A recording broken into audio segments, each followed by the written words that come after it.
Баршаларыңызға сәлем, сіздермен Жанат. Бүгін мен сіздерге бір жасағаннан шығатын, әрі өте керемет дәмді, әрі сочный болып шығатын чебурекидің құпия рецептісімен бөлісетін боламын. Міндетті түрде видеоны өткізбей соңына дейін қарап, менің каналыма тіркеліп, жанында тұрған қоңырауша белгісін басуды ұмытпаңыздар.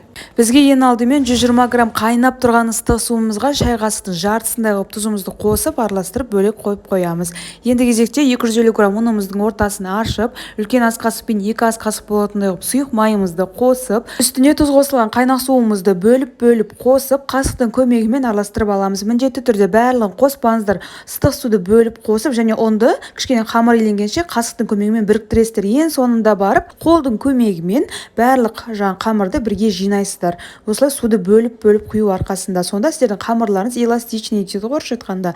Сондай болуы керек. Енді қамырымызды салфанмен жауып 30 минутқа тындырып қоямыз. Қамырымыз тынғанша ішіне қосылатын начинкасын дайындаймыз. Маған 300 грамм фаршымыздың үстіне 2 ұсақтап туралған пиязымызды шай қасықтың жартысындай қылып, қара бұрышымызбен тұзымызды қосып, оның үстінен 60 грамм сұйық майымызбенен 80 грамм суымызды қосып, жақсылап араластырамыз. Біздің міне начинкаларымыз осындай қоймалжың қалыпта болу керек. Енді кезекте біздің тынған тестамызды алып, видеода көріп тұрғандарыңызда екі алақанның көмегімен осылай жайып алатын боламыз. Пышақтың көмегімен бөліктерге бөліп аламыз да, екі алақанның көмегімен дөңгелете отыра біздің кесілген тесталарымызды жинайтын боламыз. Бетін салфанмен жауып қоюды ұмытпаңыздар, әйтпесе беті құрғап қалады. Енді кішкене тынған біздің осы тесталарымызды саусақтың көмегімен видеодағыдай басып аламыз да оқтаумен жаятын боламыз. Міндетті түрде жұқа болу керек, үлкенірек қылып жайғандарыңыз өздеріңізге жақсы. Міне видеода көріп тұрғандарыңыздай. Міне бізде жұп-жұқа болып жайылған тестамыздың үстіне дайындаған фаршымызды салатын боламыз. Міндетті түрде фаршты біраз салғаннан кейін жан-жағына жайыңыздар. Осылай жаймалап жұқа қылып жайсаңыздар, еттеріңіз қуырылған кезде тез пісетін болады, шикі болмай шығады.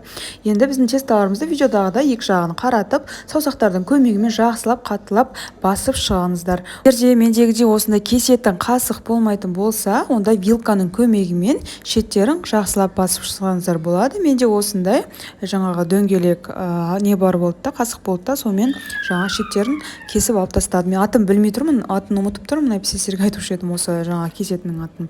Міне біздің чебуректеріміз дайын болып шықты. Тесталары міне көріп тұрғандай жұқа, ішіндегі фаршы қара болып көрініп тұр. Осындай жұқа болу керек.